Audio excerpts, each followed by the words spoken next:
মুহাম্মাদুর রাসূলুল্লাহরে অপমান করে কথা বলে, মজলিস ভেঙে যায়, মজলিসের ভিতরে আঘাত পড়ে যায়, মানুষের খেয়াল নষ্ট হয়ে যায়। সব মানুষগুলি যখন উঠে উঠে চলে যায়, নবীজির চোখ থেকে দরদর করে পানিগুলো পড়ে নবীজির বুকের ভিতরে পড়তেছে। বিশ্ব নবীজি, নবী আমার কান্দেন। নবীজির কান্না দেখে আমার আল্লাহ পাক বরদাস্ত করতে পারেন না। আমার আল্লাহ নবীজির আদর করে ডাক দিয়া বললেন, ইয়াসিন ওয়াল কুরআনিল হাকীম ইন্নাকা লামিনাল মুরসালিন আলা সিরাতিম মুস্তাকিম। আল্লাহ পাক নবীজির ডাক দিয়া বলে, ইয়াসিন।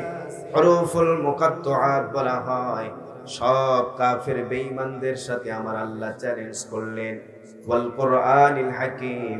নবীজি, আমি কুরআনুল কারীম, আমার কালাম, আমার কুরআনুল কারীমের কসম করে বললাম, কমপ্লিট কোড অফ লাইফ, কালামে রব্বানি, আখেরি কালাম, আমি আমার কুরআনুল কারীমের কসম করে বললাম। আবু জাহেল আপনার অপমান করে কথা বলেছে, সে বলেছে আপনি নবী নয়।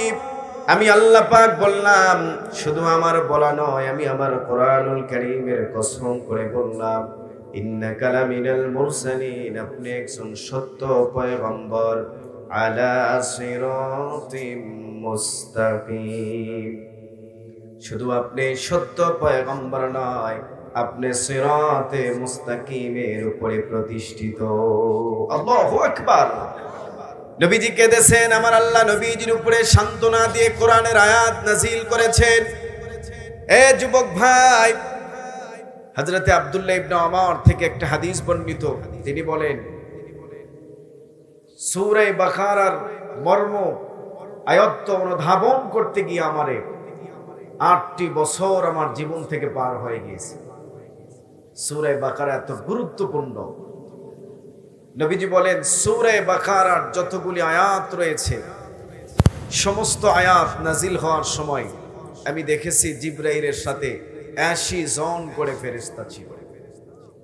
বাড়ি থেকে নিয়ত করে আসছেন, সুবহানাল্লাহ বলবো না, জবান খুলে বলি সুবহানাল্লাহ।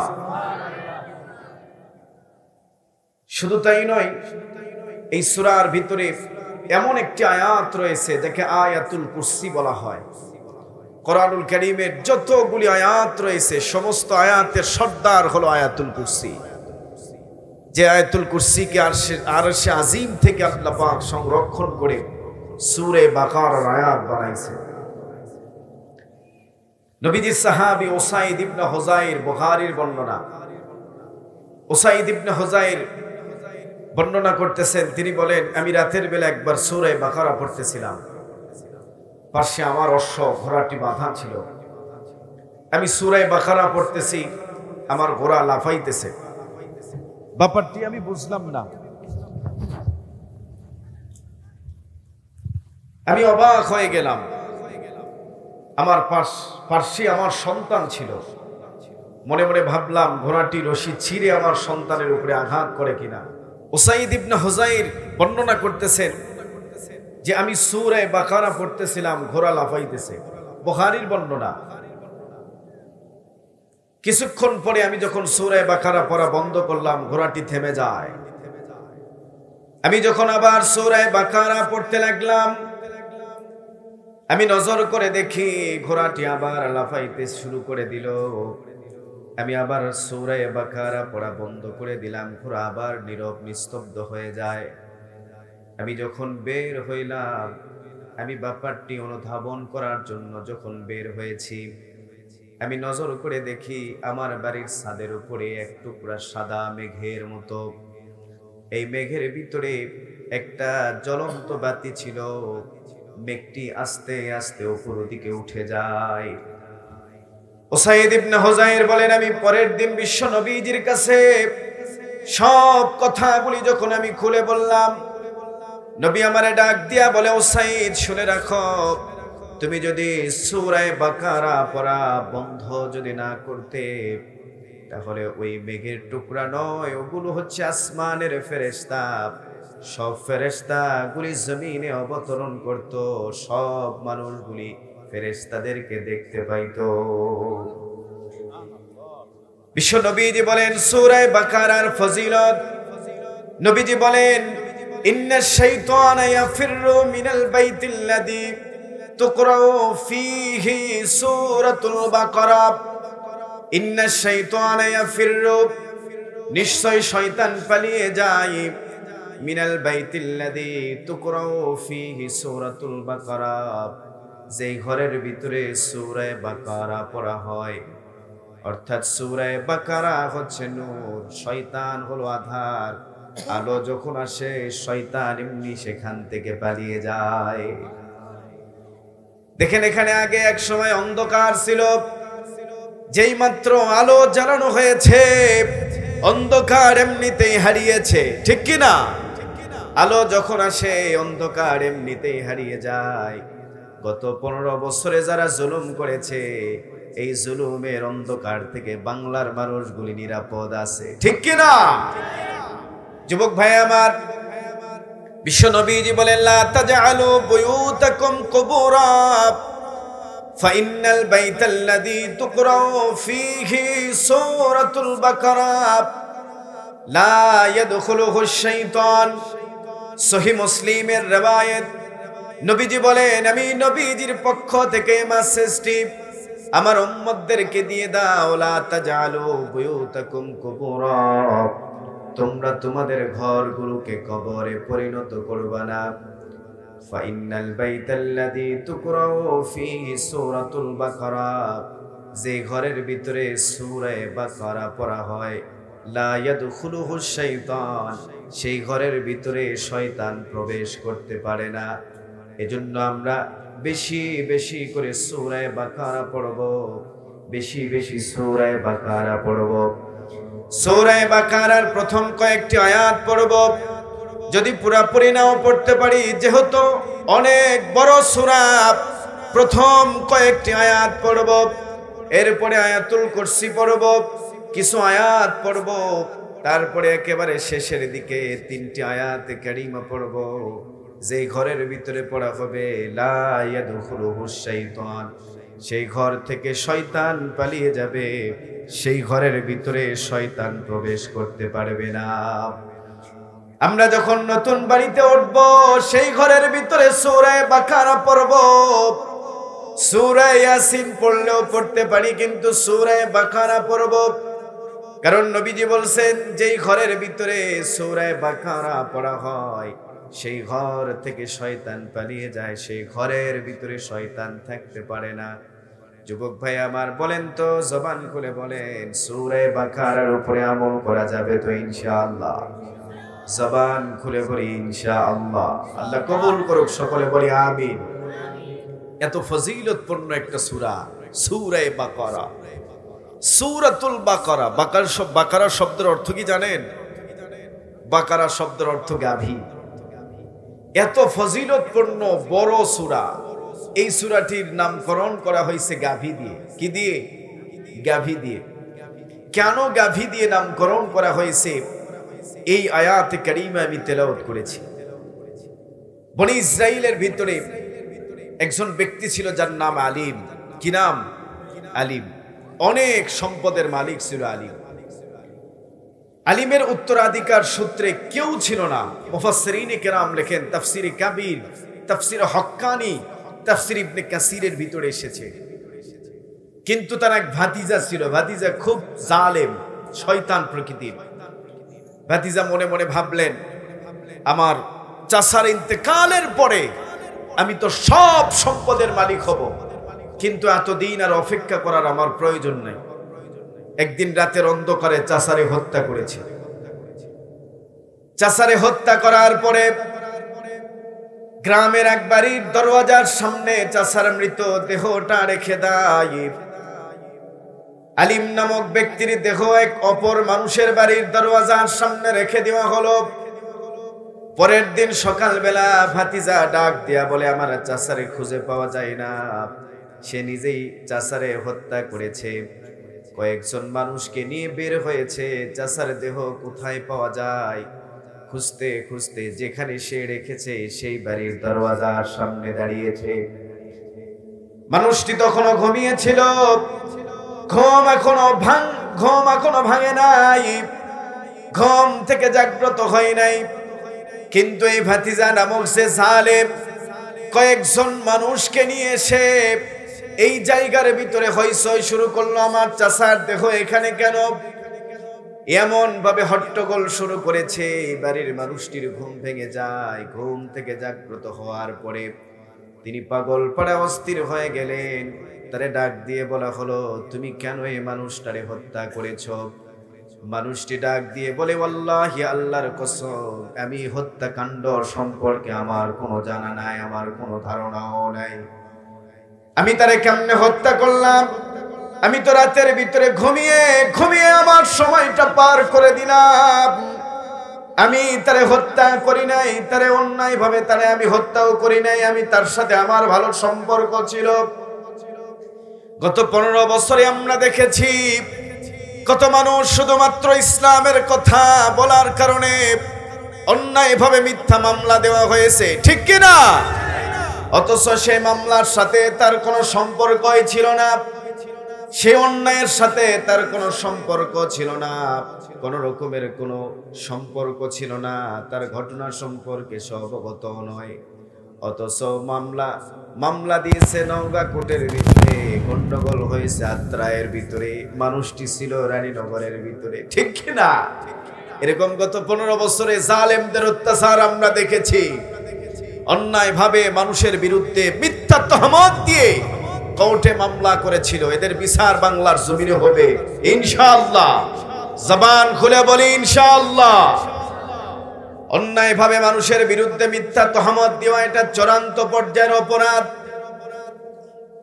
মুসা কালিমুল্লাহর জামানায় চাচারে অন্যায় ভাবে হত্যা করার পরে ভাতিজা ডাক দিয়া বলে, এই মানুষটা আমার চাচারে হত্যা করেছে। মানুষটি কেঁদে কেঁদে বলে, না না, আমি হত্যার ভিতরে আমার কোনো সম্পর্ক নাই, আমি ঘটনা সম্পর্কে আমার কোনো জানা নাই, আমার কোনো ধারণাও নাই, আমি কেন তারে হত্যা করব? না, আমি তারে হত্যা করি নাই। দুই গ্রুপে, দুই দলে বিভক্ত হয়ে গেল। একদল মুসা আলাইহিস সালামের কাছে এসেছে। মুসা আলাইহিস সালাম রে ডাক দিয়া বলে, মুসা, ওয়াইদ ক্বালা মুসা লিকাওমিহি ইন্নাল্লাহা ইয়ামুরুকুম আন তাযবাহু বাকারা। আল্লাহু আকবার। ওয়াইদ ক্বালা, তারা বলল, ওয়াইদ ক্বালা মুসা লিকাওমিহি, তারা বলল মুসা আলাইহিস সালামের কাছে, মুসা লিকাওমিহি, মুসা তার সম্প্রদায়ের উদ্দেশ্যে বললেন, ইন্নাল্লাহা ইয়ামুরুকুম আন তাযবাহু বাকারা। তারা মুসা আলাইহিস সালামের কাছে এসে বলল, মুসা, তুমি আল্লাহর কাছে বলো এই ঘটনার সঠিক কে তারে হত্যা করেছে, ঘাতকের পরিচয় আমরা জানতে চাই। আমার আল্লাহ মুসা আলাইহিস সালাম রে বললেন, ইন্নাল্লাহা ইয়ামুরুকুম আন তাযবাহু বাকারা। আমার আল্লাহ ডাক দিয়া বলে, মুসা, তুমি ওদেরকে বলে দাও ওরা যেন একটা গরু জবাই করে গরুর গোশত মৃত ব্যক্তির শরীরে লাগানো মাত্র মৃত ব্যক্তি জীবিত হয়ে বলবে কে তারে হত্যা করেছে। মুসা আলাইহিস সালাম বললেন, গরু জবাই করো। গরু জবাইয়ের অর্ডার দিয়েছেন আল্লাহ। ওরা ডাক দিয়া বলে, মুসা, হত্যাকারীর পরিচয় জানতে চাই, গরু জবাইয়ের প্রশ্ন কেন আসবে? মুসা আলাইহিস সালাম রে প্রক্ষান্তরে প্রশ্ন করে বসলেন, ক্বালু আতাত্তাখিজুনা হুজওয়া। এ মুসা, তুমি কি আমাদের সাথে উপহাস করতেছো? হুজওয়া মানে উপহাস করা। তুমি কি আমাদেরকে ইগনোর করতেছো? মুসা আলাইহিস সালাম সাথে সাথে বললেন, ক্বালা আউযু বিল্লাহি আন আকুনা মিনাল জাহিলিন। মুসা আলাইহিস সালাম বললেন, ক্বালা আউযু বিল্লাহি আন আকুনা মিনাল জাহিলিন। ক্বালা আউযু বিল্লাহি, আমি আল্লাহর কাছে আশ্রয় প্রার্থনা করি, আন আকুনা মিনাল জাহিলিন, জাহিলদের অন্তর্ভুক্ত হওয়া থেকে। কারণ পৃথিবীর জমিনে একমাত্র জাহেল যারা, তারাই শুধুমাত্র কেবলমাত্র আল্লাহর বিধান নিয়ে উপহাস করতে পারে। আল্লাহ পাকের বিধান নিয়ে কোনো নবী রাসূল কখনো কোনোদিন উপহাস করেনি, করবেও না। কোন নবী রাসূল কখনো উপহাস করতে পারে না, ঠিক কি না? এজন্যই মুসা আলাইহিস সালাম এই আয়াতের ভিতরে জোরালো কথা বলেছেন।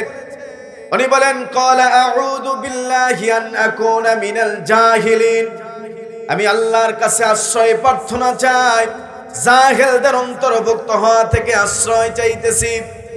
ইমাম রাজি এই আয়াতের তাফসীরের ভিতরে বর্ণনা করেছেন। ইমাম রাজি বলেন, মুসা আলাইহিস সালাম জাহেলদের অন্তর্ভুক্ত হওয়া থেকে আশ্রয় চেয়েছেন, কারণ হলো পৃথিবীর জমিনে একমাত্র জাহেল, তারাই জাহেলরাই শুধুমাত্র আল্লাহর বিধান নিয়ে উপহাস করতে পারে। কোন মানুষ নেককার পরহেজগার মুমিন বান্দা কখনো আল্লাহ পাকের বিধান নিয়ে উপহাস করতে পারে না। আমাদের সমাজের ভিতরে কিছু মানুষ দেখবেন, যাদেরকে যদি নামাজের কথা বলা হয় তারা বলবে নামাজ পড়ে কি হবে, নামাজের দরকার নাই, এরা জাহেল, ঠিক কি না? এরা একমাত্র জাহেল। এই মানুষগুলি আল্লাহর বিধান নিয়ে উপহাস করে। আবার একদল মানুষ আছে যাদেরকে যদি বলা হয় তোমরা যাকাত দাও না কেন, তারা এই কথা বলে ফেলবে, কেন আমরা যাকাত দিব, এটা আমাদের উপরে জরিমানা হয়েছে। এরাও জাহেল, বলেন এরাও জাহেল। শরীয়তের বিধান নিয়ে উপহাস করার কারণে আল্লামা ইমাম কুরতুবী রহমতুল্লাহ আলাইহি বলেন, আমার আল্লাহ তাদেরকে দৃষ্টান্তমূলক শাস্তির ব্যবস্থা করবেন। শুধু তাই নয়, যুবক ভাই আমার, পৃথিবীর জমিনে যত মানুষ রয়েছে শুধুমাত্র জাহেল, যাদের সাথে দ্বীনি ইলমের সম্পর্ক নাই, কোরআন এবং হাদিসের সম্পর্ক নাই, মানুষগুলি আল্লাহর বিধান নিয়ে উপহাস করে। যদিও তারা শিক্ষায় শিক্ষিত রয়েছে, জাগতিক শিক্ষা অর্জন করেছে, কিন্তু জাগতিক শিক্ষা অর্জন করলেই হবে না, বরং কোরআন এবং হাদিসের শিক্ষা যদি না থাকে ওই মানুষটি জাহেল, ঠিক কি না? এর বাস্তব একটা প্রমাণ আমি আপনাদের সামনে দিয়ে দেই। যুবক ভাই আমার আল্লাহ দৃষ্টান্তমূলক শাস্তি আমেরিকার বুকে দিতেছে। আমেরিকায় জ্বলন্ত আগুনের লেলিহান শিখায়, আমেরিকা পুড়ে ছাই, ঠিক কি না? অথচ আফগানিস্তানের ভিতরে শান্তি আমার আল্লাহ ফিরিয়ে দিয়েছেন। আফগানিস্তান আজকে বিজয় অর্জন করেছে। পৃথিবীর কোন দেশ তাদেরকে মানলো আর মানলো না এটা দেখার বিষয় নাই। আফগানিস্তান নিজেরাই নিজেদেরকে তৈরি করেছেন, কোরআন এবং হাদিস দিয়ে রাষ্ট্র পরিচালনা করতেছেন। আফগানিস্তানের বুকের ভিতরে আমার আল্লাহ ইউরেনিয়ামের খনি দিয়েছেন, যেই খনি স্বর্ণের থেকেও দামি।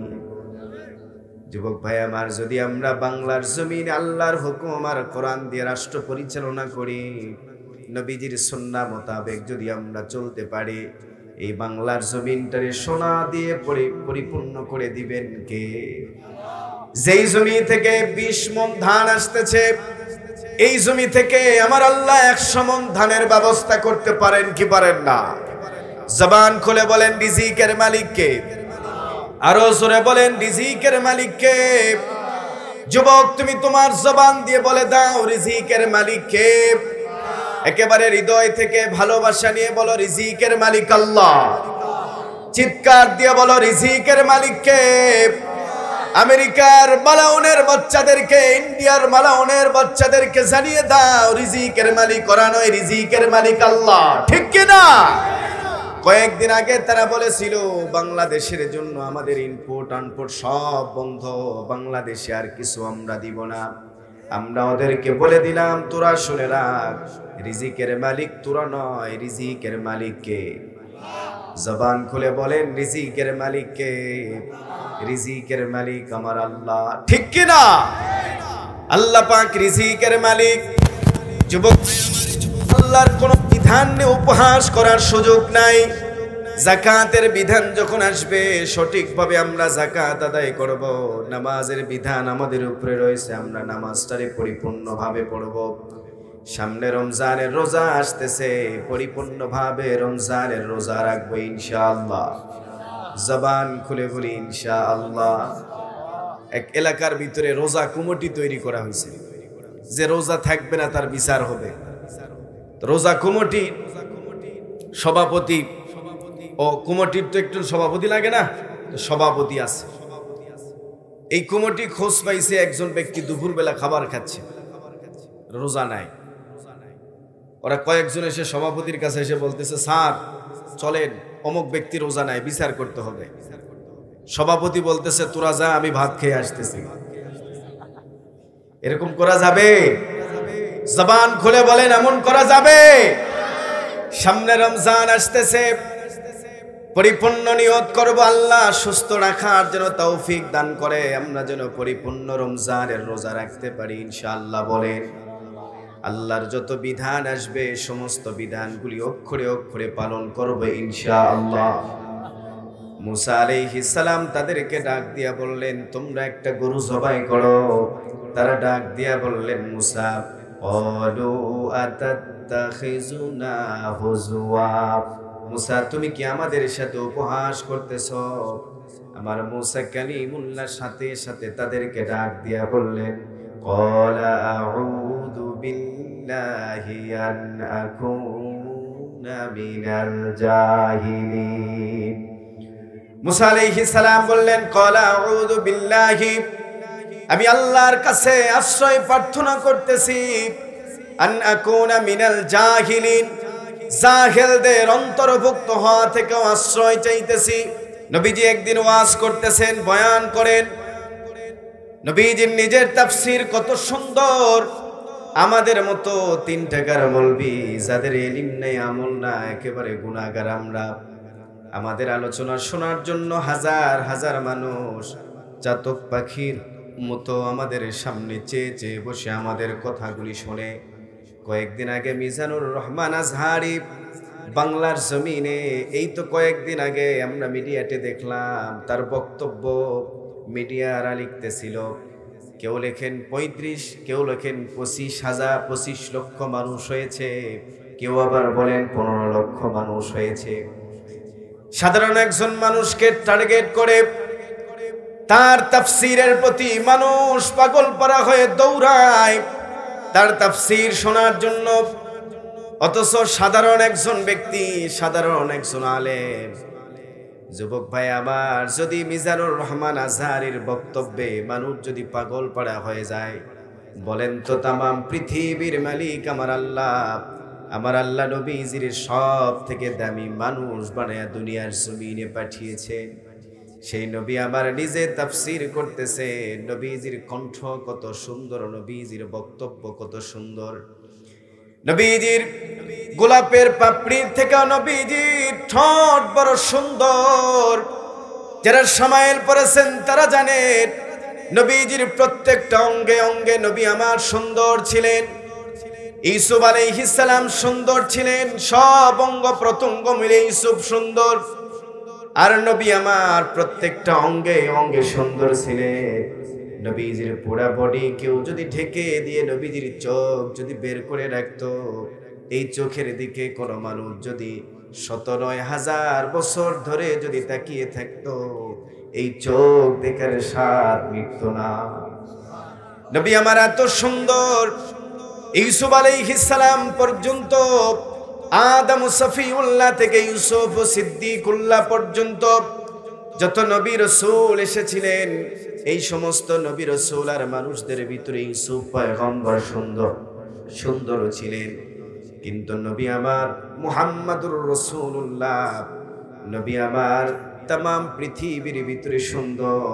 আদম সফিউল্লাহ থেকে শুরু করে নিয়ে কিয়ামত পর্যন্ত যত মানুষ পৃথিবীর জমিনে আসবে, নবীজির থেকে সুন্দর আর কেউ নাই। আল্লাহু আকবার। সেই নবী আমার তাফসীর করেন। নবীজির কণ্ঠ এত সুন্দর, নবীজির গোলাপের পাপড়ির থেকেও নবীজির ঠোঁট বড় সুন্দর ছিল। নবীজির ঠোঁট নেড়ে নেড়ে, জিহ্বা নেড়ে নেড়ে নবী আমার বক্তব্য দিতেছেন। মানুষগুলি চাতক পাখির মতো চেয়েছে নবীজির তাফসীর শুনতেছেন। আবু জাহেল মনে করলেন এই কথাগুলি যেইভাবে নবীজির মানুষগুলি শুনতেছে সব কাফের বেঈমান আজকে মুসলমান হয়ে যাবে। আবু জাহেল দাঁড়িয়ে ডাক দিয়া বলে, মুহাম্মদ প্রতারক বেঈমান, মুহাম্মাদের কথা তোমরা বিশ্বাস করবে না। মুহাম্মাদুর রাসূলুল্লাহকে অপমান করে কথা বলে মজলিস ভেঙে যায়, মজলিসের ভিতরে আঘাত পড়ে যায়, মানুষের খেয়াল নষ্ট হয়ে যায়। সব মানুষগুলি যখন উঠে উঠে চলে যায়, নবীজির চোখ থেকে দরদর করে পানিগুলো পড়ে নবীজির বুকের ভিতরে পড়তেছে। বিশ্ব নবীজি, নবী আমার কান্দেন। নবীজির কান্না দেখে আমার আল্লাহ পাক বরদাস্ত করতে পারেন না। আমার আল্লাহ নবীজির আদর করে ডাক দিয়া বললেন, ইয়াসিন ওয়াল কুরআনিল হাকীম ইন্নাকা লামিনাল মুরসালিন আলা সিরাতিম মুস্তাকিম। আল্লাহ পাক নবীজির ডাক দিয়া বলে, ইয়াসিন। হুরুফুল মুকাত্তাআত বলা হয়। সব কাফের বেঈমানদের সাথে আমার আল্লাহ চ্যালেঞ্জ করলেন, ওয়াল কুরআনিল হাকীম। নবীজি, আমি কুরআনুল কারীম, আমার কালাম, আমার কুরআনুল কারীমের কসম করে বললাম, কমপ্লিট কোড অফ লাইফ, কালামে রব্বানি, আখিরি কালাম, আমি আমার কুরআনুল কারীমের কসম করে বললাম। আবু জাহেল আপনারে অপমান করে কথা বলেছে, সে বলেছে আপনি নবী নয়। আমি আল্লাহ পাক বললাম, শুধু আমার বলা নয়, আমি আমার কুরআনুল কারীমের কসম করে বললাম, ইন্নাকা লামিনাল মুরসালিন, আপনি একজন সত্য পয়গম্বর, আলা সিরাতিম মুস্তাকিম। শুধু আপনি সত্য পয়গম্বর নয়, আপনি সিরাতে মুস্তাকিমের উপরে প্রতিষ্ঠিত। আল্লাহু আকবার। নবীজি কেঁদেছেন, আমার আল্লাহ নবীজির উপরে সান্ত্বনা দিয়ে কোরআনের আয়াত নাজিল করেছেন। এ যুবক ভাই, গত 15 বছরে আমরা দেখেছি কত উলামায়ে কেরামের তাফসীর বন্ধ করে দেওয়া হয়েছিল। ওয়াজের প্যান্ডেলে 144 আইন জারি করেছিল। কি অপরাধ ছিল বলেন? কোরআনের তাফসীর মাহফিলে 144 আইন জারি করার। যারা নবীজির তাফসীর বন্ধ করেছিল, গত 15 বছরে যারা উলামায়ে কেরামদের কণ্ঠনালী চেপে ধরার চেষ্টা করেছিল, এরা হলো আবু জাহেলের উত্তরসূরি। ঠিক কি না? জবান খুলে বলেন, এরা আবু জাহেলের উত্তরসূরি। কারণ আবু জাহেল নবীজির তাফসীর বন্ধ করে দিয়েছিল। 15 বছরে আমরা দেখেছি কত জালেমরা ওয়াজের তাফসীরে, ওয়াজের মাহফিলে উলামায়ে কেরামদের কণ্ঠনালী চেপে ধরার চেষ্টা করেছিল, তাফসীর বন্ধ করে দিয়েছিল। আমারও কত মাহফিলে 144 আইন জারি করা হয়েছিল। যখন মাহফিলে বের হইতেছি, খবর আসতেছে হুজুর মাহফিল বন্ধ হয়ে গেছে। যারা তাফসীর বন্ধ করে এরা কখনো মুসলমান, প্রকৃত মুসলমান হতে পারে না। ঠিক কিনা বলেন? অথচ ওই সময় দেখেছি হরিবাসর চলতেছে, ঘন্টার পরে ঘন্টা, সারা রাত কত রকমের হরিবাসর দেখেছি, কত রকমের যাত্রা দেখেছি, কত রকমের যাত্রার খবর আমাদের কাছে এসেছে। ঠিক চলতেছে, কোন রকমের পুলিশ প্রশাসন, কোন রকমের কোন আইন নাই। ঠিক কিনা বলেন? পুলিশ প্রশাসনের পক্ষ থেকেও কোনো বাধা হয় নাই। অথচ কোরআনুল কারীমের তাফসীর মাহফিলে 144 আইন জারি করা হয়েছিল। যারা এমন কাজ করেছিল, এখনো সময় আছে আল্লাহর কাছে তওবা করে দ্বীনের কাজে ফিরে আসার। আমি ওই ভাইগুলিকে উদারত আহ্বান করব, ভাই কৃতকর্মের কারণে চোখের পানিগুলো ছেড়ে আল্লাহর কাছে মাপ চান। আল্লাহ যদি মাফ করে দেয়, দুনিয়া তো মাপ পাইবেন, আখিরাতেও মাপ পাবেন। ঠিক কি না? আল্লাহ যেন ওই ভাইগুলিকে হেদায়েত দান করেন। সকলে বলি আমিন। জবান খুলে বলি আমিন। হযরতে মুসা আলাইহিস সালাম মনে আছে আপনাদের? মুসা আলাইহিস সালাম তাদেরকে বললেন, ক্বালা আউযু বিল্লাহি আন আকুনা মিনাল জাহিলিন, আমি আল্লাহর কাছে আশ্রয় প্রার্থনা করি এবং জাহেলদের অন্তর্ভুক্ত হওয়া থেকে আশ্রয় প্রার্থনা করি। মুসা আলাইহিস সালামের এই বক্তব্য শোনার পরে ওই মানুষগুলি অবাক হয়ে গেলেন, ডাক দিয়া বললেন, মুসা যদি এমন হয়ে থাকে, যদি আল্লাহর হুকুম হয়ে থাকে, যদি আল্লাহ হুকুম দিয়ে থাকে, তাহলে তুমি আল্লাহর কাছে বলো, আল্লাহর কাছে বলে দাও। ক্বালু দু'উ লানা রাব্বাকা ইউবাইয়িন লানা মা হি। ডাক দিয়া বলে, মুসা তুমি আল্লাহর কাছে বলো গরুটা কেমন হবে। আমার আল্লাহ মুসা আলাইহিস সালাম রে ডাক দিয়া বলে, মুসা তুমি ওদেরকে জানিয়ে দাও, ক্বালা ইন্নাহু ইয়াকুলু ইন্নাহা বাকারাতুন লা ফারিদুন ওয়ালা বিকুরুন আওয়ানুম বাইনা যালিক ফাফআলু মা তু'মারুন। আল্লাহ পাক ডাক দিয়া বলে, মুসা তুমি ওদেরকে জানিয়ে দাও গরুটা এমন হবে যে গরু একেবারে বেশি বয়সেরও হবে না, কম বয়সেরও হবে না, একেবারে মাঝামাঝি বয়সের হবে। ফাফআলু মা তু'মারুন, অতএব আল্লাহ যে আদেশ করেছে তোমরা সেই আদেশটা পালন করো। ওরা আদেশটা পালন না করে মুসা আলাইহিস সালাম রে আবার প্রশ্ন করে বসলেন, মুসা গরুটা এমন হবে বুঝলাম, তুমি আল্লাহর কাছে বলো গরুটার রং কেমন হবে। আমার আল্লাহ ডাক দিয়া বলে, মুসা তারা এই কথা বললেন গরুটার রং কেমন হবে। ক্বালু দু'উ লানা রাব্বাকা ইউবাইয়িন লানা মা লাউনুহা। তারা মুসা আলাইহিস সালাম রে ডাক দিয়া বলে, মুসা ক্বালু দু'উ লানা রাব্বাকা ইউবাইয়িন লানা, ক্বালু দু'উ লানা রাব্বাকা ইউবাইয়িন লানা মা লাউনুহা, তুমি আল্লাহর কাছে বলো গরুটার রং কেমন হবে। মুসা আলাইহিস সালাম রে আমার আল্লাহ ডাক দিয়া বলে, ওরা যখন প্রশ্ন করেছে আমি আল্লাহ তাদেরকে শক্ত একটা শর্ত লাগিয়ে দিলাম। আল্লাহ পাক বলে, মুসা ওদেরকে জানিয়ে দাও, ক্বালা ইন্নাহু ইয়াকুলু ইন্নাহা বাকারাতুন সাফরাউ ফাকিউল লাউনুহা তাসুরুন নাযিরিন। আল্লাহু আকবার। আমার আল্লাহ তাদেরকে ডাক দিয়া বললেন, ক্বালা ইন্নাহু ইয়াকুলু ইন্নাহা বাকারাতুন সাফরাউ, এমন গরু হবে যে গরুর রং হবে গাঢ় হলুদ। ফাকিউল লাউনুহা তাসুরুন নাযিরিন, মানুষরা দেখলেই যেন আনন্দিত হয়ে যায় এমন গরু। দেখেন তারা প্রশ্ন করেছে আল্লাহর কাছে। আমার আল্লাহ প্রথমে শর্ত দিয়েছিলেন মাঝামাঝি বয়সের হবে, এরপরে এরকম একটা গরু জবাই করলে হয়তো, তা না করে তারা আবার প্রশ্ন করতে চায় আল্লাহর কাছে। ডেকে বলে, আল্লাহ রব্বুল আলামিন ও আসমানের মালিক, আল্লাহ তাআলাকে প্রশ্ন করে বসলেন, আল্লাহ গরুটার রং কেমন হবে।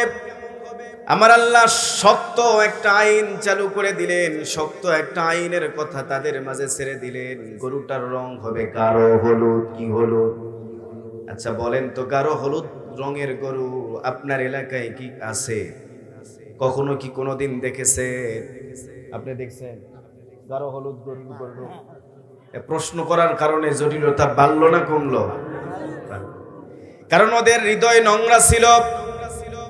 হৃদয়টা নোংরা হওয়ার কারণে আমার আল্লাহ পাক তাদের উপরে কঠিন আইন নাজিল করলেন।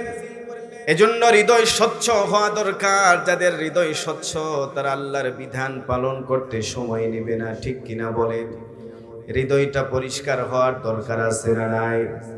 এই হৃদয়ের ব্যাপারে আমার আল্লাহ পাক বলেন, ওয়াশ-শামসি ওয়া দুহাহা, ওয়াশ-শাম সূর্যের কসম, ওয়া দুহাহা সূর্যের আলোর কসম, ওয়াল কমারি ইযা তালাহা। এরপরে আয়াতে আমার আল্লাহ বলেন, ওয়াল কমার চাঁদের কসম, ইযা তালাহা যখন সূর্যের পরে আসে। পরের আয়াতে আমার আল্লাহ আবার বলেন, ওয়ান নাহারি ইযা জাল্লাহা, ওয়ান নাহার দিনের কসম, ইদা যখন জাল্লাহা সূর্যটারে উদ্ভাসিত করে, ওয়াল্লাইলি ইদা ইয়াগশাহা, ওয়াল্লাইলি রাতের কসম, ইদা যখন ইয়াগশাহা সূর্যের আলোটারে হিডেন করে ফেলে অন্ধকারে আচ্ছন্ন হয়ে যাওয়ার কারণে। পরের আয়াতে আমার আল্লাহ আবার বলতেছেন ওয়াস-সামাই ওয়া মা বানাহা, ওয়াস-সামা আকাশগুলির কসম, ওয়া মা বানাহা এবং যিনি আকাশ তৈরি করেছেন। আল্লাহ পাক বলেন আমি আকাশ তৈরি করেছি, আমি আমার কসম করতেছি। ওয়াস-সামাই ওয়া মা বানাহা, আসমানগুলির কসম, আমি আল্লাহ বানাইছি, আমি আমার কসম। ওয়াল আরদি ওয়া মা তুহাহা, ওয়াল আরদি জমিনের কসম, ওয়া মা তুহাহা এবং জমিনের মালিক আমি আল্লাহ, জমিনটারে বানাইছি, আমি জমিনের কসম করতেছি। এরপরে আমার আল্লাহ আবার বলেন ওয়া নাফসি ওয়া মা সাওয়াহা, ওয়া নাফস এবং মানুষের কসম, ওয়া মা সাওয়াহা এবং আমি আল্লাহ সুঠাম আকারে তৈরি করেছি তার কসম। ওয়া নাফসি ওয়া মা সাওয়াহা ফাআলহামাহা ফুজুরাহা ওয়া তাকওয়াহা, ফাআলহামাহা অতঃপর তাকে জ্ঞান দেওয়া হয়েছে, ফুজুরাহা ভালো মন্দের, ওয়া তাকওয়াহা এবং তাকওয়া সম্পর্কে তার কসম। এরপরের আয়াতে আমার আল্লাহ বলেন কদ আফলাহা মান যাক্কাহা, কদ মানে নিশ্চয়, আফলাহা মানে যে সফলতা অর্জন করলো, মান যাক্কাহা যে তার হৃদয়টারে পরিষ্কার করলো। এতগুলি জিনিসের কসম করার পরে আল্লাহ পাক বললেন, প্রথমে বললেন সূর্যের কসম, সূর্যের কিরণের কসম, এরপরে বললেন চাঁদের কসম, এরপরে বললেন দিনের কসম, এরপরে বললেন রাতের কসম, আসমানের কসম, জমিনের কসম। পাশাপাশি আল্লাহ বললেন আমি আমার নিজের কসম করে বললাম। এরপরে সমস্ত মানুষের হৃদয়ের কসম করে বলেছেন। পরের আয়াতে আমার আল্লাহ বলেন কদ আফলাহা মান যাক্কাহা, কদ মানে অবশ্যই, আফলাহা যে তার হৃদয়টারে পরিষ্কার করলো, মান যাক্কাহা যে তার হৃদয়টারে পরিষ্কার করলো, সে সফলতা অর্জন করলো। যার হৃদয় পরিষ্কার এই মানুষগুলির ব্যাপারে আমার আল্লাহ বলেন ওয়াত্তিনি ওয়াস-সাইতুন ওয়া তুরি সিনিনা ওয়া হাদাল বালাদিল আমিন। আল্লাহু আকবার। আল্লাহ পাক বলেন ওয়াত্তিন, তিনের কসম, ওয়াস-সাইতুন জাইতুনের কসম। মুফাসসিরিনে কেরাম এই আয়াতের তাফসীর করতে গিয়া লিখেন পৃথিবীর জমিনে সব থেকে বেশি তিন আর জাইতুন সব থেকে বেশি দেখা গিয়েছে ফিলিস্তিনের বুকে। এই ফিলিস্তিনের বুকে সব থেকে বেশি নবী আর রাসূল এসেছেন। এই দুইটা দামি জিনিসের কসম আমার আল্লাহ করেন ওয়াত্তিনি ওয়াস-সাইতুন। আল্লাহ বলেন ওয়াত্তিন, তিনের কসম, ওয়াস-সাইতুন, সাইতুনের কসম, ওয়া তুরি সিনিন, আমি তুরে সিনার কসম করে বললাম। ওই সিনা, ওই তুরে সিনা, যেই তুর পর্বতের ভিতরে মূসা কালিমুল্লাহ আল্লাহর সাথে কথোপকথন করেছেন। ওয়া হাদাল বালাদিল আমিন। আল্লাহ পাক বলেন আমি নিরাপদ নগরীর কসম করে বললাম। ওয়া হাদাল বালাদিল আমিন, নিরাপদ নগরীর কসম। পরের আয়াতে আমার আল্লাহ বললেন লাকাদ খালাকনাল ইনসানা ফি আহসানি তাকওয়িম।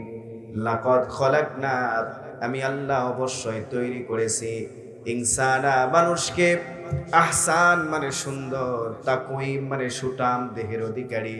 আমি আল্লাহ মানুষকে অনেক সুন্দর করে তৈরি করেছি। কোন মানুষের ব্যাপারে বলেন? যেই মানুষের হৃদয়টা সুন্দর, যেই মানুষের হৃদয় পরিষ্কার পরিচ্ছন্ন, যেই মানুষের হৃদয় পরিষ্কার, সেই মানুষের ব্যাপারে আল্লাহ কয়েকটা জিনিসের কসম করে বললেন এই মানুষগুলি সুন্দর। যুবক ভাই আমার, এরপরের আয়াতে আমার আল্লাহ বলেন কদ আফলাহা মান যাক্কাহা। পরের আয়াতে আমার আল্লাহ বলেন ওয়া কদ খাবা মান দাসাহা, ওয়া কদ খাবা মান দাসাহা। আমার আল্লাহ বললেন সে ব্যক্তি পরাজিত হয়ে গেল। ওয়াকাদ খাবা, সে ব্যক্তি অপমানিত হলো, সেই মানুষটি নির্যাতিত হলো, সেই মানুষটি ব্যর্থ হয়ে গেল। যেই মানুষ তার হৃদয়টারে পরিষ্কার করতে পারল না, ওই মানুষটা সমাজের ভিতরে অপমানিত। ওই দুই মানুষটা দুনিয়ার জমিনে ব্যর্থ, দুনিয়ার জমিনে ব্যর্থ, পরকালেও সেই মানুষটি ব্যর্থ। এজন্য হৃদয়টা পরিষ্কার করতে হবে, ঠিক কিনা? হৃদয় যার পরিষ্কার পরিচ্ছন্ন, সেই মানুষ আল্লাহর হুকুম পালন করতে সময় নেয় না। আমার আল্লাহ নবীজিরে ডাক দিয়া বলে, ও গো নবীজি, পৃথিবীর মানুষদেরকে আপনি একটা মেসেজ দিয়ে দিন।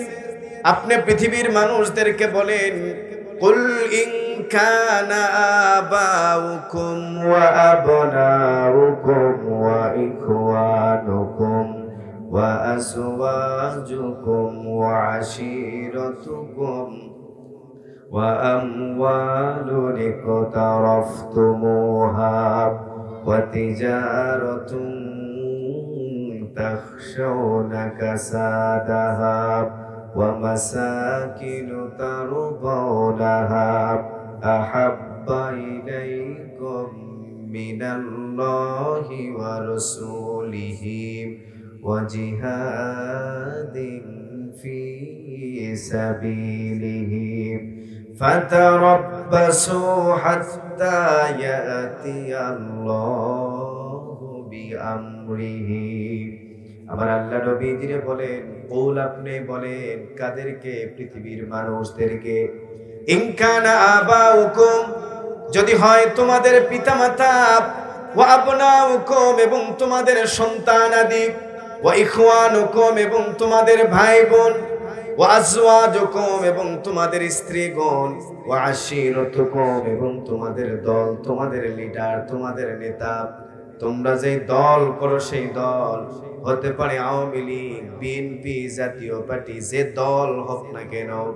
ওয়া আশীরাতুকুম ওয়া আমওয়ালুন ইকতারাফতুমুহা, এবং তোমাদের উপার্জিত সম্পদ, ওয়া তিজারাতুন তাখশাউনা কাসাদাহা, এবং তোমাদের ব্যবসার আসবাবপত্র, ওয়া আমওয়ালুন ইকতারাফতুমুহা ওয়া তিজারাতুন তাখশাউনা কাসাদাহা ওয়া মাসাকিনু তারদাউনাহা, এবং তোমাদের দামি দামি আসবাবপত্র, এগুলো যদি হয়, আমার আল্লাহ পাক বলেন, হাব্বা ইলাইকুম মিনাল্লাহি ওয়া রাসূলিহি ওয়া জিহাদিন ফি সাবিলিহি, এগুলো যদি হয়, আহাব্বা ইলাইকুম, আল্লাহর থেকে বেশি প্রিয়, আপনি মুহাম্মাদুর রাসূলুল্লাহর থেকে বেশি প্রিয়, ওয়া জিহাদিন ফি সাবিলিহি, এবং জিহাদ ফি সাবিলিল্লাহর থেকে বেশি প্রিয়। আল্লাহ নবীজিরে বলেন, ওদেরকে আপনি সতর্ক করে দিন, ফাতারাব্বাসু হাত্তা ইয়াতিয়াল্লাহু বিআমরিহি, তাহলে তারা যেন অপেক্ষা করে করোনার, অপেক্ষা করে অবিক্রমের, অপেক্ষা করে দুর্ভিক্ষের, অপেক্ষা করে অভাবের। যুবক ভাই আমার, এই মেসেজটি কে দিয়েছেন বলেন? জবান খুলে বলেন এই কথাটি কার? তাহলে সবার থেকে হৃদয়ের ভিতরে সব থেকে বেশি মুহাব্বত তৈরি করব কার? হৃদয়ের ভিতরে সব থেকে বেশি ভালোবাসা হৃদয়ে থাকবে আমার আল্লাহ, ঠিক কিনা? আমার আল্লাহর মুহাব্বত হৃদয়ে থাকবে, এরপরে নবী মুহাম্মদুর রাসূলুল্লাহর মুহাব্বত হৃদয়ে থাকবে, এরপরে মুহাব্বত থাকবে জিহাদ ফি সাবিলিল্লাহ, জিহাদের তামান্না, জিহাদের উদ্দীপনা হৃদয়ের ভিতরে থাকবে। যদি ইসলামের জন্য রক্ত দিতে হয় রক্ত দিব, যদি যুদ্ধ করতে হয় যুদ্ধ করব। নবীজি বলেছেন, আমার উম্মতদের কাছে একটা মেসেজ দিয়ে দাও, এমন এক জামানার উম্মত গুলি আসবে, নবীজি বলেন তারা বদর দেখে নাই, উহুদ দেখে নাই, তারা খন্দক দেখে নাই, কিন্তু আমি নবীজি তাদের ব্যাপারে বললাম, তাদের সামনে গাজওয়াতুল হিন্দ অপেক্ষা করতেছে। তারা যদি গাজওয়াতুল হিন্দ পেয়ে যায়, নবীজি গাজওয়াতুল হিন্দের ফাজাইল বর্ণনা করতে গিয়া বলে, গাজওয়াতুল হিন্দে আমার উম্মত যারা শরীক হবে, আমার আল্লাহ কিয়ামতের দিন বদরি সাহাবীদের কাতারে দাঁড় করে দিবে। আল্লাহু আকবার। আল্লাহ যেন তৌফিক দান করেন, সকলে বলি আমিন। বদরি সাহাবীদের ফজিলত নবীজি বলেন, বদরি সাহাবীরা বিনা হিসাবে জান্নাতি।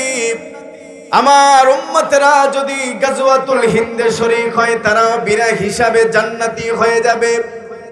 যদি শহীদ না হয়, শুধু শরীক হয়েছে, তবু আমার আল্লাহ তাদেরকে বিনা হিসাবে জান্নাত দান করবে। যুবক ভাই আমার, জিহাদের উদ্দীপনা, জিহাদের তামান্না হৃদয়ে থাকবে।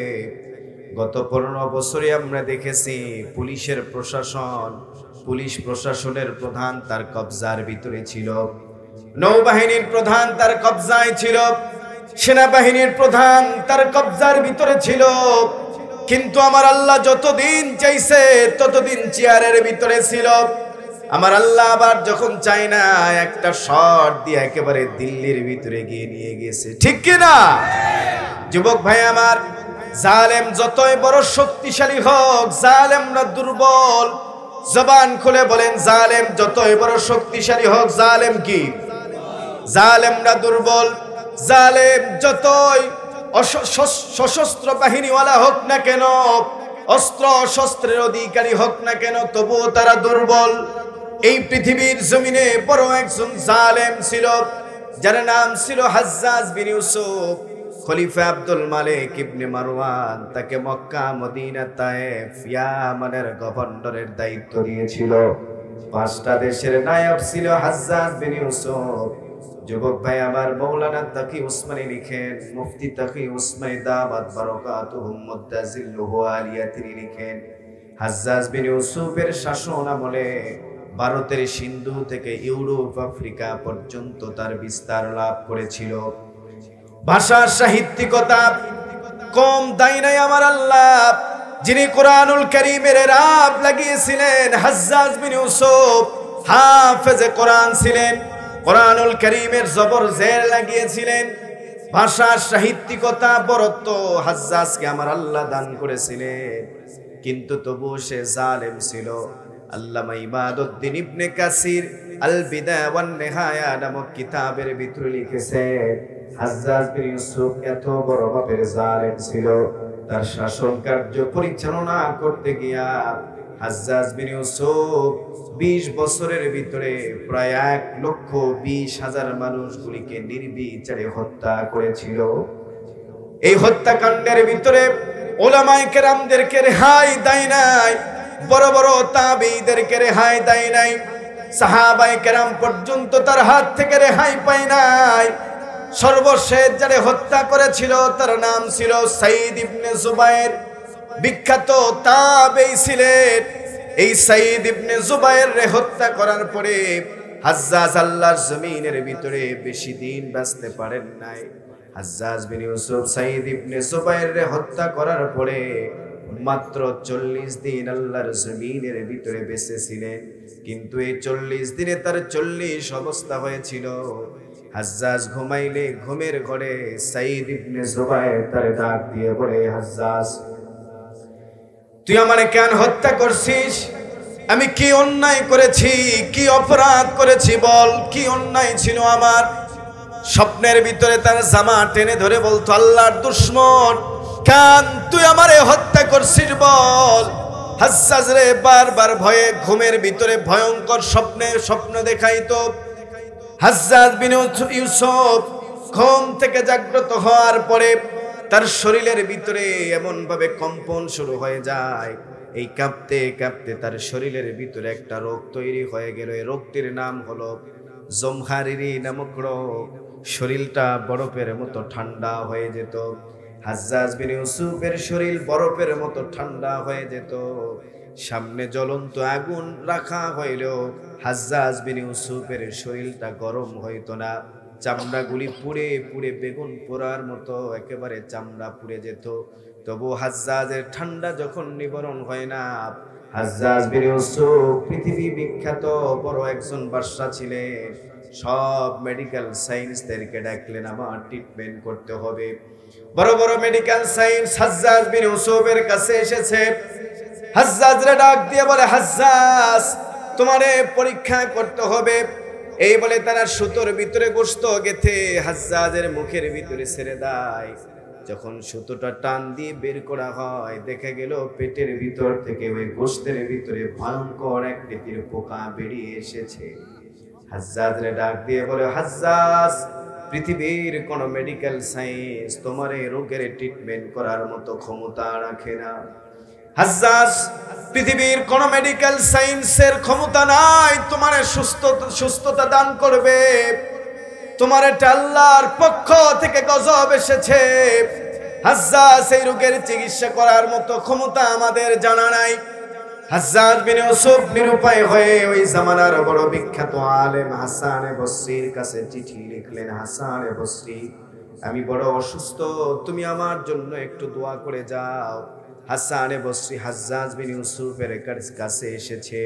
হাজ্জাজ রে ডাক দিয়ে বলে, হাজ্জাজ রে, আমি আগেই বলেছিলাম উলামায়ে কেরামদের সাথে বেয়াদবি করো না, আলিমদের পিছনে পড়ো না, উলামায়ে কেরামদেরকে নির্বিচারে হত্যা করো না, উলামায়ে কেরামদেরকে জেলখানার ভিতরে বন্দী করে রেখো না, উলামায়ে কেরামদের রক্ত জমিনে ঝরিও না। এ হাজ্জাজ, আল্লাহর পক্ষ থেকে তোমার উপরে গজব এসেছে।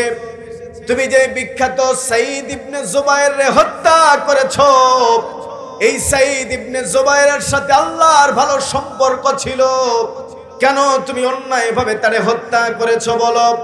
আল্লাহর পক্ষ থেকে তোমার উপরে গজব এসেছে। হাজ্জাজ, পৃথিবীর কোন মানুষ তোমারে ভালো করার ক্ষমতা রাখে না। হাজ্জাজ বিন ইউসুফ কাঁদতে শুরু করলেন। হযরতে হাসান বসরি ডাক দিয়ে বলে, হাসান বসরি, তুমি আমার জন্য দোয়া করো। হাসান বসরি বলে, আমি তোমার জন্য কেমনে দোয়া করব, কি দোয়া করব? তুমি আল্লাহর কাছে মাপ চাও, যদি আল্লাহ তোমারে মাফ করে দেয়। এ যুবক ভাই, নবী আমার তায়েফের ময়দানে নবীজিরে যখন পাথর মারা হয়, নবীজির চামড়াগুলি যখন কেটে কেটে রক্ত বেরিয়ে পড়ে, নবী আমার ওই রক্তগুলি বারবার মুছতেছে। নবীজির সাহাবী যায়েদ বলে, আমি নবীজিরে বললাম, ইয়া রাসূলুল্লাহ, নবীজি এই রক্তগুলি আপনি মুছতেছেন, শরীর থেকে যে রক্ত বের হয়, এই রক্ত কিন্তু আর শরীরের ভিতরে প্রবেশ করে না। নবী আমার ডাক দিয়া বলে, যায়েদ রে, আমি আমার রক্ত শরীরের ভিতরে ঢোকানোর জন্য আমি আমার রক্ত মুছি না। আমি নবী চাইতেছি যে আমার এই রক্ত আমার অগোচরে কোনোভাবে যেন তায়েফের জমিনটা যেন স্পর্শ না করে। আমি নবী জানি আমার রক্ত তায়েফের মাটি সহ্য করার ক্ষমতা রাখে না। আমার রক্ত যদি তায়েফের ভিতরে পড়ে, তায়েফটারে আমার আল্লাহ ধ্বংস করে ফেলবে, তায়েফটা ধ্বংস হয়ে যাবে। এজন্য নবীজি রক্তগুলি মুছতেছে। যুবক ভাই, সেই নবী আমার পবিত্র জবানে ভাষণ দিয়েছে।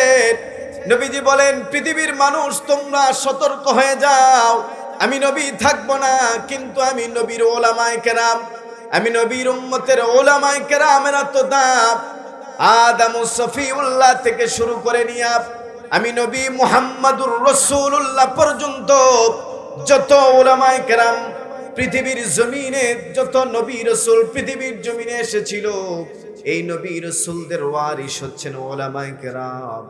আমি নবী শুধু নয়, আদম সফিউল্লাহ থেকে শুরু করে নিয়ে যত নবী রাসূল দুনিয়ার জমিনে এসেছিলেন। তাহলে পৃথিবীর ভিতরে হৃদয়টা পরিষ্কার করতে হবে, ঠিক কিনা? হৃদয় পরিষ্কার করব, হৃদয়ের ভিতরে আল্লাহর মহব্বত রাখবো, নবীজির মহব্বত রাখবো, জিহাদ ফি সাবিলিল্লাহর মহব্বত রাখবো। যাদের হৃদয় পরিষ্কার, তারা আল্লাহর হুকুম পালন করতে সামান্য পরিমাণ সময় নেবে না।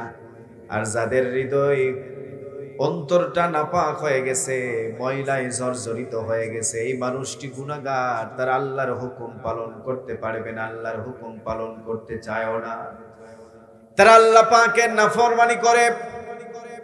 হাদিসের ভিতর আসছে, মানুষ যখন আল্লাহর নাফরমানি করে, আমার আল্লাহ ওই মানুষটারে ডাক দিয়া বলে, আমা কুনতা মা মাহিনা, তুই কি এক ফোঁটা নাপাক পানি ছিলি না? ফামান জালাকা দামা, কে তোরে রক্ত বানালো? ওয়াবাং জালাকা মুদগা, কে তোরে রক্ত পিণ্ড বানালো? ওয়া মান জালাকা ইজামা, কে তোরে বডি স্ট্রাকচারটা তৈরি করলো, ওয়া মান কাসা আলাইহি লাহমা, তোরে বডি স্ট্রাকচারের ভিতরে এত সুন্দর করে গোশতের আবরণ দিয়ে এত সুন্দর আকৃতিটা কে করলো রে বান্দা? আল্লাহ পাক বলে, বান্দা কে তোরে এত সুন্দর করে তৈরি করে? হাল ইয়াতবিরু আলা যালিকা আহাদুন গায়রি, কোনো মেশিন নাই, কোনো মানুষ নাই। লা ইয়াকদিরু আলা যালিকা আহাদুন গায়রি, কেউ নাই রে বান্দা আমি আল্লাহ ছাড়া। ঠিক কি না? আল্লাহ পাক বলেন, আমি আল্লাহ তোমাদেরকে তৈরি করেছি। আমা কুনতা সগীরা ফামান কাব্বারাক, তুই ছোট ছিলি আমি তোরে বড় বানাইছি। আমা কুনতা দাঈফা, তুই দুর্বল ছিলি আমি আল্লাহ তোরে শক্তিশালী বানাইছি। আমা কুনতা জাহিলা, তুই মূর্খ ছিলি আমি আল্লাহ তোরে শিক্ষিত বানাই দিয়েছি। কোন মেডিকেল সায়েন্স মায়ের পেট থেকে শিক্ষিত হয়ে বের হয় না, কোন ইঞ্জিনিয়ার মায়ের পেট থেকে ইঞ্জিনিয়ার হয়ে বের হয় না, কোন উলামায়ে কেরাম মায়ের পেট থেকে আলিম হয়ে বের হয় না। জজ সাহেবরাও শিক্ষিত অবস্থায় হাকিম হয়ে মায়ের পেট থেকে বের হয় না। এই জজকে জজ বানাইছেন কে? এই ইঞ্জিনিয়ারকে ইঞ্জিনিয়ার বানাইছেন কে? ডাক্তারকে ডাক্তার বানাইছেন কে? সবকিছু বানাইছেন কে? আল্লাহ পাক বলেন, আমি তোদেরকে শিক্ষিত বানাইছি। আমা কুনতা জাহিলা, তুই তো মায়ের পেট থেকে মূর্খ হয়ে এসেছিস, আমি আল্লাহ তোরে শিক্ষিত বানাইছি, শিক্ষার আলো দান করেছি। শুধু তাই নয়, আমার আল্লাহ বলে, বান্দা আমি আল্লাহ তোরে এত সুন্দর করে তৈরি করেছি। আমা তাইতুকা কলবান তাতাফাক্কারু বি, তোর এই হৃদয় নামক দিলটা আমি আল্লাহ তৈরি করেছি। ওই দিলের ভিতরে কার মুহাব্বত নিয়ে রেখেছিস, ওই দিলটা কিন্তু আমি আল্লাহ তোর তৈরি করেছি। দিলের ভিতরে আমার জায়গা করে দে, দিলটা পরিষ্কার কর, আমি আল্লাহর হুকুম পালন কর। দুনিয়ার ভিতরে পরিষ্কার হয়ে যাবি, মরণের পরে আমি আল্লাহ তোরে জান্নাত দান করব। মুসা আলাইহিস সালাম তাদেরকে ডাক দিয়া বলে, আল্লাহ গরু জবাই করার কথা বলেছে, তোমরা গরু জবাই করো। তারা বারবার প্রশ্ন করে তাদের জটিলতা আকার ধারণ করাইল। তারা ডেকে বলে, গরুর রং কেমন হবে? আমার আল্লাহ ডাক দিয়া বলে, মুসা ওদেরকে জানিয়ে দাও, গরু এমন হবে যে গরুর রংটা গাঢ় হলুদ বর্ণের হবে। ফাকিউল লাউনুহা তাসুরুন নাজিরিন, যেন মানুষরা দেখলেই, গরুটারে দেখলেই যেন আনন্দিত হয়। তারা আবার মুসা আলাইহিস সালাম রে জিজ্ঞেস করলেন, মুসা তুমি আল্লাহর কাছে বলে দাও। ক্বালু দুউ লানা রাব্বাকা ইউবাইয়িন লানা, ক্বালু দুউ লানা রাব্বাকা ইউবাইয়িন লানা মা হিয়া ইন্নাল বাকারা তাশাবাহা আলাইনা ওয়া ইন্না ইনশাআল্লাহু লামুহতাদুন। তারা ডাক দিয়া বলে, মুসা তুমি আল্লাহর কাছে আবার বলো গরুটা কেমন হবে, কারণ আমরা এই বিষয়ে সন্দিহান রয়েছে, আমাদের কাছে স্পষ্ট ভাবে বলে দিতে বলো। যদি আমার আল্লাহ চায়, ওয়া ইনশাআল্লাহু লামুহতাদুন, যদি আল্লাহ চায় আমরা অবশ্যই একটা পথ খুঁজে পাবো। আল্লাহ পাক মুসা আলাইহিস সালাম রে ডাক দিয়া বলে, মুসা তুমি ওদেরকে জানিয়ে দাও। ক্বালা ইন্নাহু ইয়াকুলু ইন্নাহা বাকারাতুল লা যালুলুন তুসিরুল আরদা ওয়া লা তাসকিল হারসা মুসাল্লামাতুল লা শিয়াতা ফিহা। قالوا الآن جئت بالحق فذبحوها وما كادوا يفعلون। الله أكبر। আমার আল্লাহ ডাক দিয়া বলে, মুসা ওদেরকে বলে দাও গরুটা এমন হবে যে এই গরু কখনো কোনোদিন হাল চাষের ক্ষেত্রে কখনো কোনোদিন কাজে লাগে নাই, কোনোদিন জমি তার পিঠের উপরে ভর করে পানি সেচের ক্ষেত্রে কখনো কোনোদিন গরুটার কাজে লাগে নাই। গরুটা এমন হবে যে এই গরু কখনো হাল চাষ অর্থাৎ জমিন কষার ক্ষেত্রেও কাজে লাগে নাই, লাগানো হয় নাই, পানি সেচের ক্ষেত্রেও কাজে লাগানো হয় নাই। এই গরুটা এমন ভাবে গরুর ভিতরে কোনো খুঁত থাকবে না, একেবারে নিখুঁত গরু। তখন তারা ডাক দিয়া বলে, মুসা তুমি এইমাত্র কেবলমাত্র সত্য কথা বলেছ, কেবল তোমার কথা ঠিক হয়েছে। এতক্ষণে বলে কেবল ঠিক হলো? বারবার প্রশ্ন করে জটিলতা তৈরি করেছেন কে? বলে ইসরাইলরা, ঠিক কিনা? এই গরু কোথায় পাবে? এই আয়াতের তাফসীরে আল্লামা তাফসীর ইবনে কাবির রাহমাতুল্লাহি আলাইহি আল তাফসীরে কুরতুবীর ভিতর আছে, আল্লামা ইমাম কুরতুবী রাহমাতুল্লাহি আলাইহি লিখেছেন, বলে ইসরায়েলের ভিতরে একজন দিনদার নেককার পরহেজগার সন্তান ছিল, যার বাবাও ছিল একজন পরহেজগার ব্যক্তি। এত দিনদার ছিল যে মুফাসসিরিনে কেরাম লিখেছেন, হীরার এক ব্যবসায়ী হীরা বিক্রি করার উদ্দেশ্যে তাদের বাড়িতে এসেছে। এত সুন্দর চমৎকার হীরা, ছোট্ট সন্তান হীরাটারে দেখে ক্রয় করার ইচ্ছা পোষণ করলে ৭০,০০০ একেবারে দাম মিটাইল। হীরার মালিক ডাক দিয়া বলে, তোমার বাবার কাছে বলে আমারে মূল্য পরিশোধ করে দাও। সন্তানটা ডাক দিয়া বলে, না না, আমার বাবা ঘুমিয়ে আছে, আমার বাবার কাছে সমস্ত অর্থ রয়েছে, বাবা যখন ঘুম থেকে জেগে উঠবে বাবার কাছ থেকে অর্থগুলি নিয়ে আমি আপনারে পরিশোধ করে দিব। মানুষটি ডাক দিয়া বলে, তুমি তোমার বাবার ঘুম ভাঙাও, যদি তোমার বাবার ঘুম ভাঙিয়ে আমারে অর্থ দিতে পারো, টাকা পরিশোধ করে দিতে পারো, আমি তোমারে কথা দিলাম ৭০,০০০-এর পরিবর্তে ৬০,০০০ নিব। ছোট্ট বাচ্চা ডাক দিয়া বলে, আমার বাবা ঘুমিয়ে বাবার ঘুম ভাঙাবো এমন সাহস আমার নাই। বাবার ঘুম ভাঙাইলে বাবা বড় কষ্ট পাবে, বড় বেয়াদবি হয়ে যাবে, না আমি আমার বাবার ঘুম ভাঙাইতে পারবো না।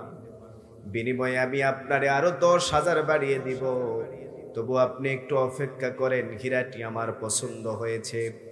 হীরার মালিক বলে, না না, তুমি তোমার বাবার ঘুম যদি ভাঙাইতে পারো আমি তোমারে ৩০,০০০ দিরহাম হীরাটি দিয়ে দিব। ছোট্ট বাচ্চা ডাক দিয়া বলে, আমি আপনারে ১,০০,০০০ দিব যদি আপনি বাবার ঘুম ভাঙা পর্যন্ত অপেক্ষা করেন। আল্লাহু আকবার। সন্তানের ভিতরে আদব কারে বলে দেখেন, যেই ছোট্ট সন্তান এখানে এসে চিল্লাইতেছে, অথচ দেখেন তাফসীরের ভিতরে এসেছে, আল্লামা ইমাম কুরতুবী রাহমাতুল্লাহি আলাইহি লিখেছেন, এত আদব ছিল ওই ছোট্ট বাচ্চার ভিতরে, বাবা ঘুমিয়ে আছে, বাবারে ঘুম থেকে ডাকবে এমন সাহস তার ভিতরে নাই।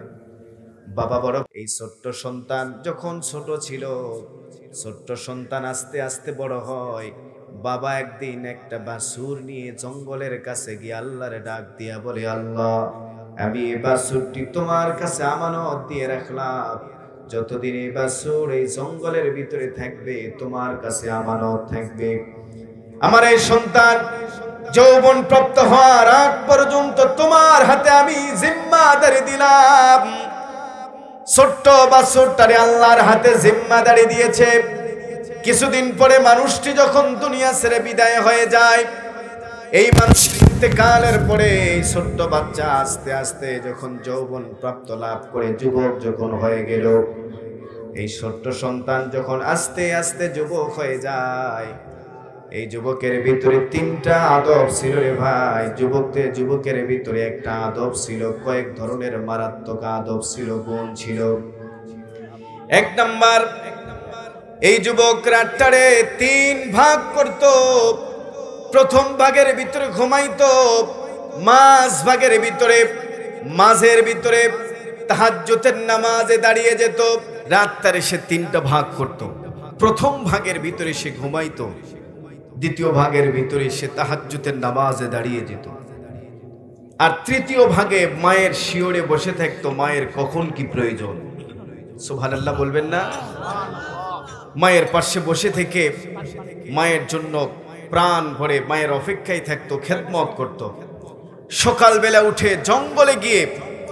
জঙ্গলের ভিতরে গিয়ে যুবক কাঠখড়ি সংগ্রহ করে, কাঠখড়ি বিক্রি করে যে টাকা উপার্জন হতো, এই টাকাকে ৩ ভাগ করত। কয় ভাগ? ৩ ভাগ।